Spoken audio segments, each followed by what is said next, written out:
If you ever feel out of control around food, you're not alone, and you're in the right place to learn practical, no-nonsense information about why you binge and how to stop. Binge eating does not mean that something is wrong with you. It's a natural but primitive brain response that you can correct. If you're ready for change, sign up for the Brain Over Binge self-paced online course for less than $20 per month. And if you feel you need personalized support, we also offer one-on-one coaching and group coaching. To learn more, go to brainoverbinge.com/subscribe. And I hope you enjoy the show.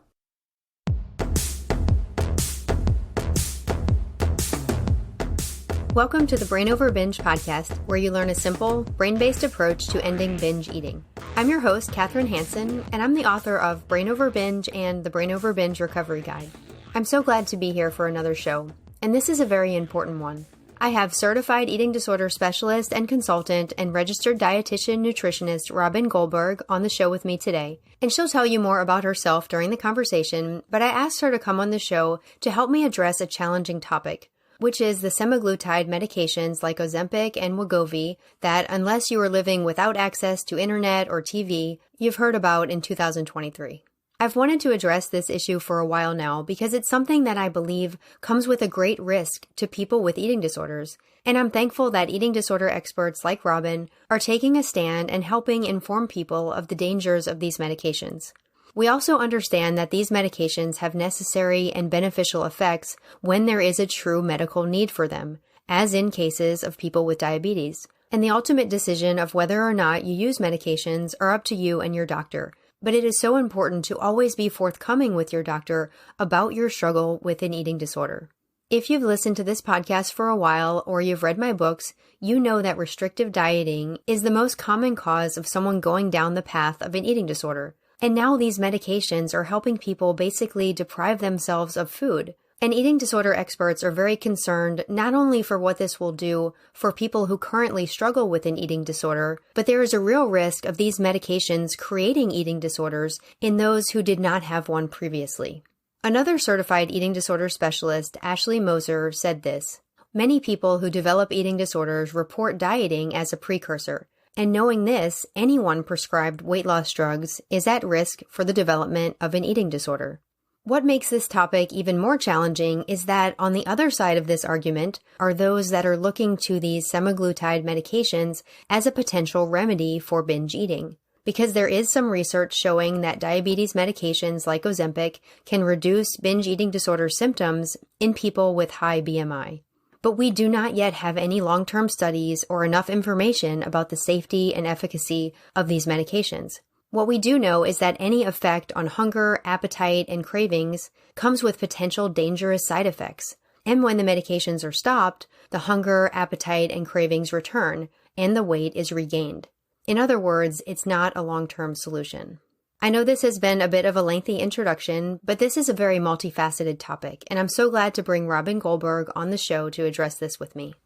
Today on the show, I have Robyn Goldberg, and I'm really excited to talk to Robyn about these weight loss medications that have gained popularity. And, before we dive into that, Robyn, will you introduce yourself to the listeners? Yes, I'm a registered dietitian nutritionist and a certified eating disorder registered dietitian supervisor. And now through IDEC, we're called consultants, and a certified intuitive eating counselor. I have a private practice in Los Angeles that I've had for 26 and a half years, where I see kids, teens, adults with body image issues, medical issues, and eating disorders. And I started my career at a major medical center in Los Angeles in cardiology, and then in gastroenterology. And then I ran an outpatient eating disorder program for 8 years. So really passionate about helping clarify misconceptions, especially the medical part. So this was definitely my wheelhouse. When you had said to me, Robyn, we should talk about it, I thought definitely, because there's not enough of non-physicians speaking about it, especially in the eating disorder space, and that I come from the medical and eating disorder space. Yeah, I mean, you're definitely very qualified to have this conversation. And I noticed that you have been posting on your Instagram very informative articles and, just really telling people of the dangers of these weight loss medications that we're going to talk about. And I just think that weight loss medications, any sort of weight loss supplement can be tempting for people who have this struggle with food, who have this struggle with their weight. I remember I would look into, what can I take that's going to make me lose weight? That's going to be the magic pill. And I feel like there's so many media messages today, just that this is the magic solution. And I think we need to help people have a defense against that, so they're not swayed into taking these medications when they're not medically indicated for them. Well, I think part of the problem, Kathryn, is that patients are not always forthcoming with their doctor. They're not telling them the whole story. They're not saying, I struggle with binge eating disorder or bulimia nervosa or anorexia nervosa or compulsive exercise. They feel so much shame and judgment. And a lot of providers that I interact with, I'll say, do you have screening questions to ask your patients if they currently have an eating disorder, if they are in recovery from eating disorder, and what that actually means and looks like? And they'll say, no, I don't really talk about it because I think they're not comfortable, especially if a dialogue begins, how to continue to respond in a way that isn't going to be off-putting to the recipient.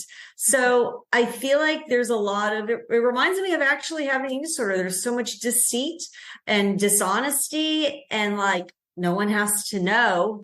Yeah. Because from everything I've read, and we'll actually get into what these medications are and kind of the mechanism behind them, but these semaglutide medications are not indicated for people with eating disorders. Right. They were developed for individuals with adult onset diabetes. That was the whole premise of them.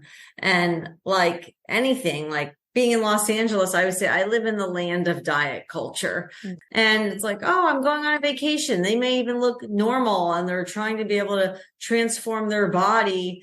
They're not people in larger bodies. It's like, I'm going to a high school reunion or on a vacation. And unfortunately, I think there's greed and a lot of dishonesty in healthcare that if a person has means, they'll gladly prescribe it. Let's back up a little bit here and talk about what these drugs are. Most people have heard of the brand names Ozempic and Wegovy, which are semaglutide medications. And what is the mechanism behind them? How do they, quote unquote, work? So again, I'm not a physician. I'm a registered dietitian, but I'll tell you it from the layman's way as I know it. I mean, so basically these are GLP-1 receptors, agonists. They stimulate the pancreas to be able to produce insulin.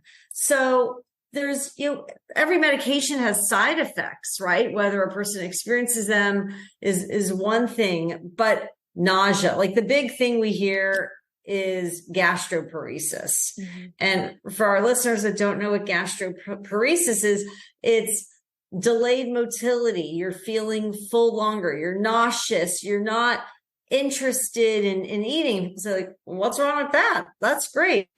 Well, I think the problem is with these medications, they're oftentimes either not changing their psychology, their thought process, and how they're approaching food and body. They're strictly approaching this from like, I'm going to continue the behaviors that I engage in. I'm going to make the same food choices as I do. And if like, oh, I'm not hungry, or I choose to skip a meal, or like their palates change, their taste buds change, then so be it. But what, the media is not talking about is like when a person's not nourishing themselves accordingly, like they could lose hair because they're not getting enough calories. They're not getting enough fat. They're not getting enough carbohydrates, not getting enough protein. I know I jumped ahead. You were asking me and I kind of went down, but I'll let you respond. So yeah, sorry. I just kind of got carried away here. Yeah. I mean, yeah, there's so much around it. I feel like we could probably talk for hours about this, but yeah, like you talked about it.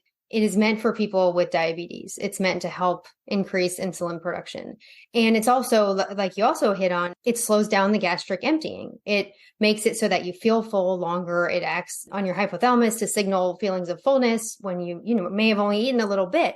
So I feel like this is super dangerous because what sends people down the path of eating disorders is not eating enough, is dieting, is depriving their body.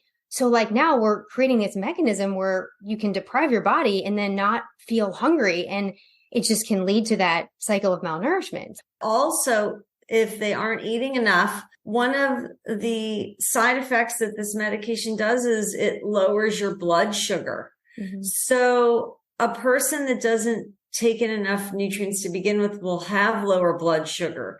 And the thing is, with this medication, it's, I'm going to say, a more extreme level of a decreased glucose reading, meaning you might say like, oh yeah, I'm not hungry, but they're feeling tired. They're feeling weak. They're having a hard time articulating their thoughts or engaging in a conversation, or they may even pass out because they've not taken in enough fuel. Like when a person eats, a meal technically would last in our body 3 to 4 hours.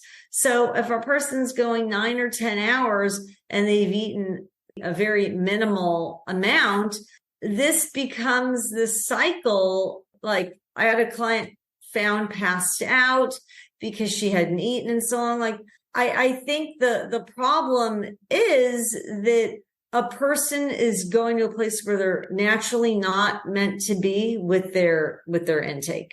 Yeah. It just can only, I feel like, perpetuate the unhealthy restriction. It's not actually teaching someone to listen to their body and nourish their body and accept their natural weight, whatever that weight is for them. Let's continue talking about side effects. I mean, malnourishment is obviously one of them.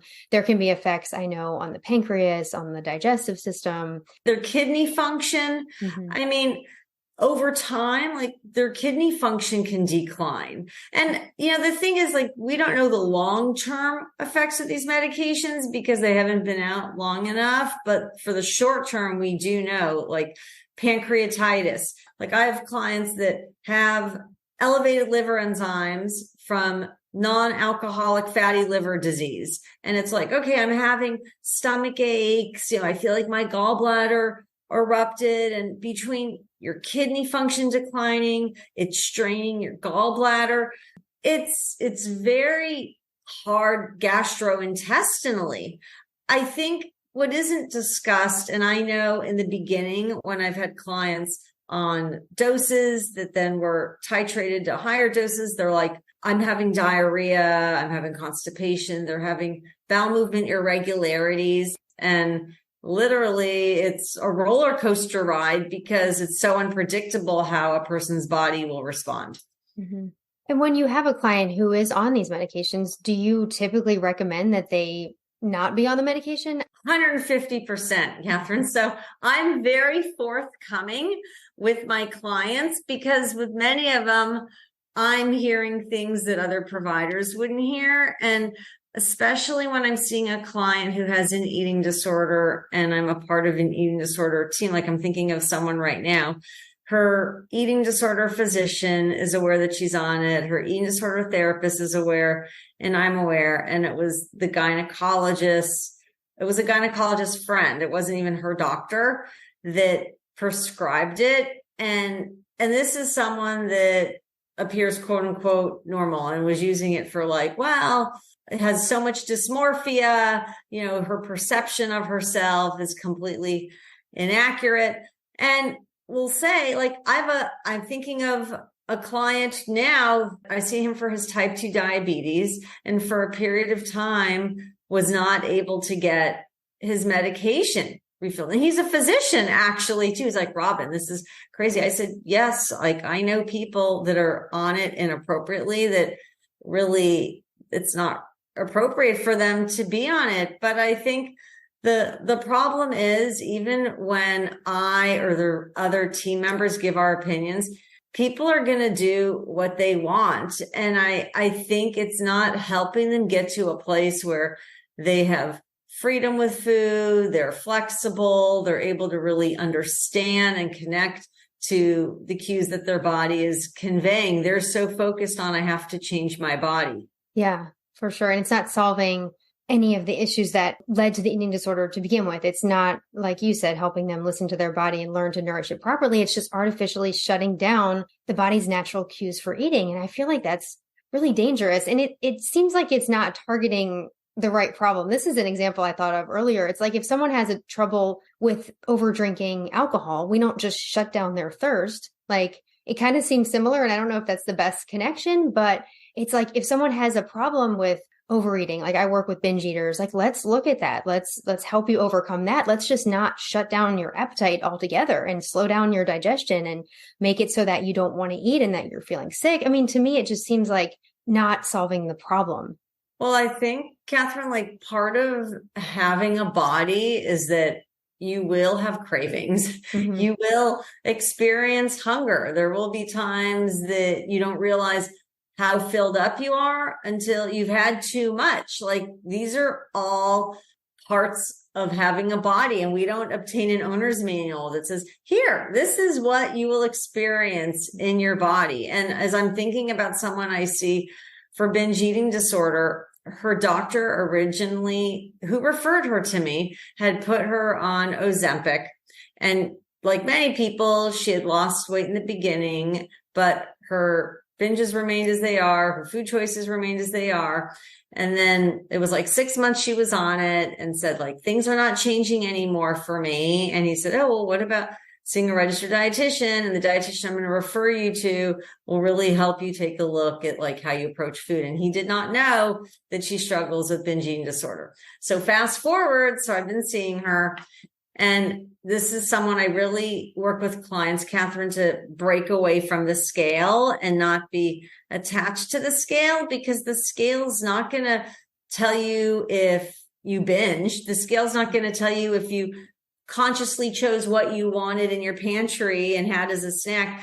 So she's like, Robyn, I know, I'm older and I have all these, medical issues, and the way I'm eating is like a child, not the way an adult would want to be able to just based on my genetics, prevent other health issues and manage it. I'd like to try to embrace other foods. I was like, okay, no problem. That sounds like a reasonable request. And this is someone who doesn't do the shopping or cooking. Like the husband does it all, but the husband does things his way. So after this time of him, like not basically being on board to support her, I had said to her, listen, like you can binge on yogurts and you can binge on pizza. It's not the food. It's being able to address this. And I think the Ozempic is really like not doing anything for you. You need to, like you mentioned, Kathryn, really take a look at, what's causing the binge to happen and how to address this. And so it's difficult because I think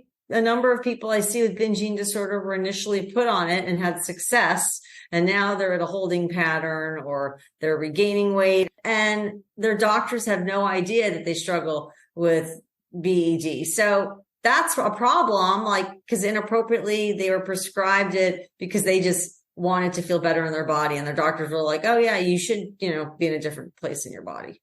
Yeah. And like you said, we just don't know enough as far as long term. What we do know is that when people stop the medication, that the weight does return, your appetite comes back. And so people with binging, when they stop the medication, what's going to happen? I actually talked about in my book, Brain Over Binge, I was put on a medication before my recovery, topiramate or Topamax, and it did the same thing to me. I mean, similar symptoms in that my appetite went way down. I stopped having a real desire for a lot of food, but it stopped working. After a few months, that effect wore off. I gained the weight back. I started binging again because I had never done anything to really learn how to not act on those urges to binge. So when they came back, I just started binging again. So it's just really a Band-Aid in a way, and kind of a Band-Aid that has a lot of risks and health consequences. Well, I think the problem is it's all very temporary. And when you're messing with just like your body's natural chemistry, that could do more harm than good. Yeah. When you eat less, it slows down your metabolism, your basal metabolic rate. So when people come off of this medication, my concern is then will they gain weight even quicker than before? Well, I always like to say, Kathryn, dieting is like getting a haircut. What does that mean? I get a haircut. I schedule my next appointment 3 or 4 weeks later. How come? Because that hair grew back and then some. Mm-hmm. So yes, I always like to say your body is literally like a furnace or campfire. To keep it burning, you want to keep throwing a log in it to stoke it. And when we're kids, we're growing, we're more active, our metabolisms are much, much faster. So we could get away with skipping meals or having a smaller amount or a bigger amount. But as an adult, like you want to keep your metabolism going. I would say if you don't use it, you lose it. So you're tricking your body to think it needs less. We don't know if it's famine or it's because of medication, but that metabolism slows down. So then when a person reintroduces food or more food and then some, that weight returns and then some. Yeah, I feel like you can't fool the body for long. This is allowing you can't fool people. Mother Nature. Yeah, that's what I always like to say. For sure. And even if you aren't having those cues to eat more, like, because most of the time when we diet, the body increases cravings, it increases hunger hormones, like everything in our body and mind tells us to eat. It makes it the highest priority. And that's how I got into binge eating. That's how so many people that I work with get into binge eating, from that diet and then the survival response. So these medications, maybe artificially suppressing the survival response, but I feel like the body has to know at some level, and whether you get off the medication or whether enough time goes by, that the body is going to compensate. And I worry that that is just going to lead to increased binging over time. I think it's definitely going to increase binging over time, but I'm really eager to see like long-term what happens with these medications, because I remember early in my career, Kathryn, when there was like the fen-phen, Redux, and those were like, marketed as dieting medications, not for diabetes. So I think really at the end of the day, people want the quick fix. People don't want to put in the work. It's hard to work within. It's easy to be like the Jetsons and take a pill and boom, that's it. To be able to break down your patterns and learn how to eat again and be able to have a team, or if you're not able to have a team, like what resources to read. But I think the problem is that people don't have enough tools or any tools in their toolbox to lean on. Yeah, and it's so seemingly readily available. And I know you mentioned earlier about the shortage for people with actual medical need for it, like people with diabetes, but I feel like now it is becoming more available. I mean, I've been looking into articles just for my own professional purposes to learn about it. And as I started doing that, then before you know it, it starts popping up on my social media, like advertisements to me, thinking I'm interested in getting it. And it's like, okay, just sign up here and it can be mailed to you. And it's just crazy, I think, how available it's going to become. And I feel like that's scary. Very scary. Yeah. It's like when I listen to clients that have different medical issues and their insurance won't cover the medication. And they're like, I ordered it in Canada and it was half price. I feel like, as you said, that's what's happening with this, where it's readily available. Yeah, because if there is a medical need, and I know that a prescription like Wegovy can be prescribed if there's a weight-related health condition, and that's, I know, controversial as well. But even if it is going to be prescribed and it's something you and your doctor decide, it has to be closely monitored. It has to be something that you're keeping an eye on and doing in a safe way, and not just like receiving drugs in the mail. I don't know what the healthcare system is like there, Kathryn, but I can tell you here, a lot of the physicians are all becoming concierge.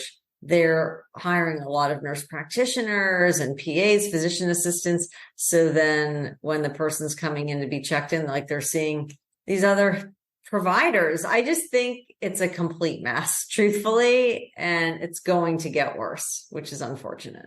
And I also think just the message it sends to people who are already struggling with weight and not able to accept their body, just the message is that, oh, you need to do whatever you can to lose weight. And even if that means taking a dangerous medication that has health risks, I feel like it's just sending really bad cultural messages in addition to the ones we've already had. You're not good enough as you are. You need to make change. You're not doing something right. For sure. And I think people with eating disorders are more susceptible to these messages. And if even people who are quote unquote normal are taking these measures to lose weight, then it can almost make it feel normalized when it's truly, truly an unhealthy behavior.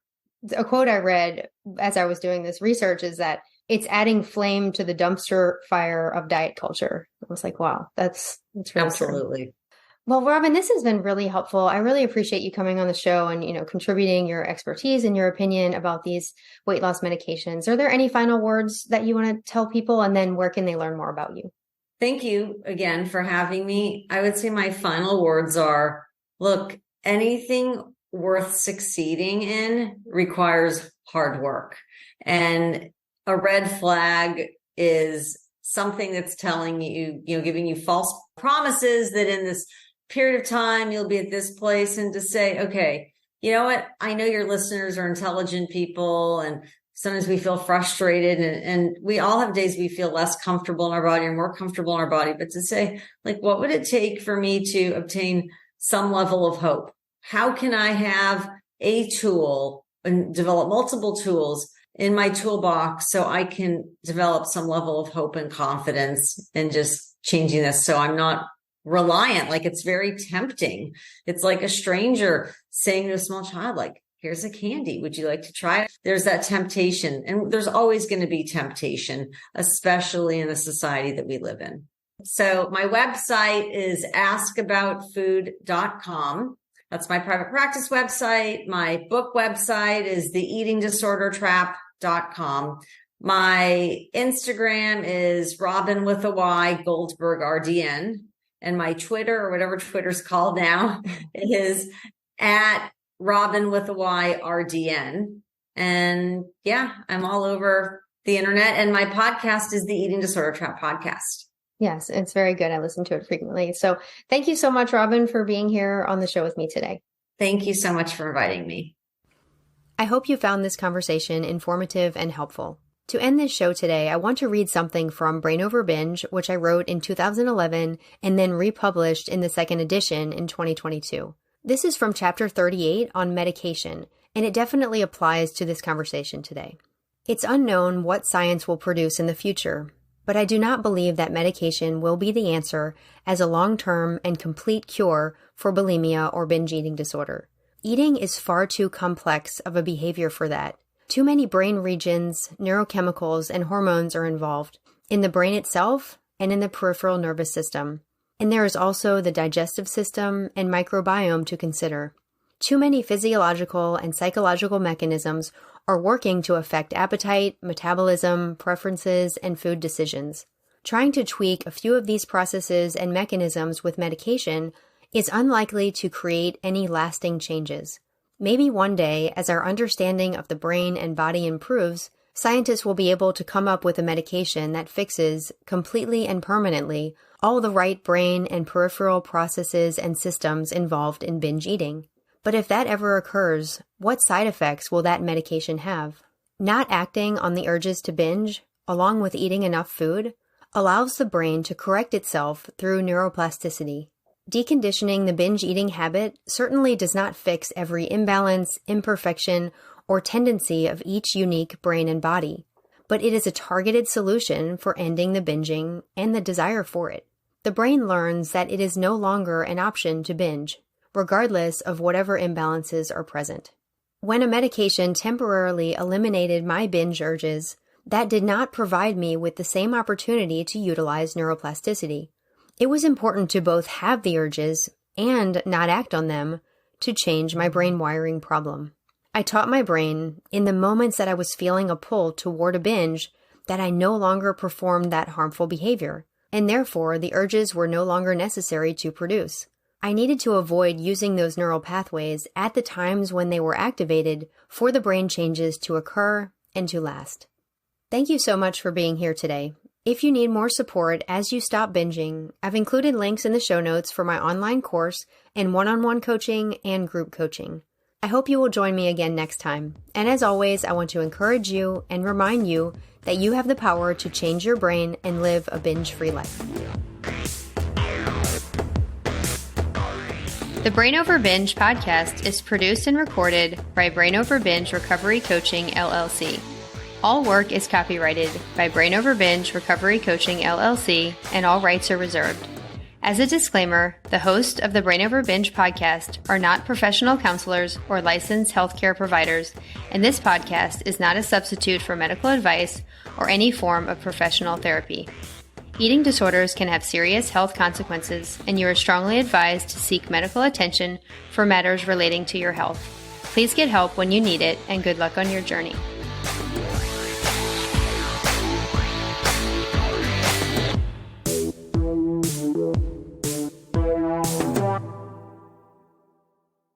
Need more help? You can find all of our current and upcoming options for support at brainoverbinge.com.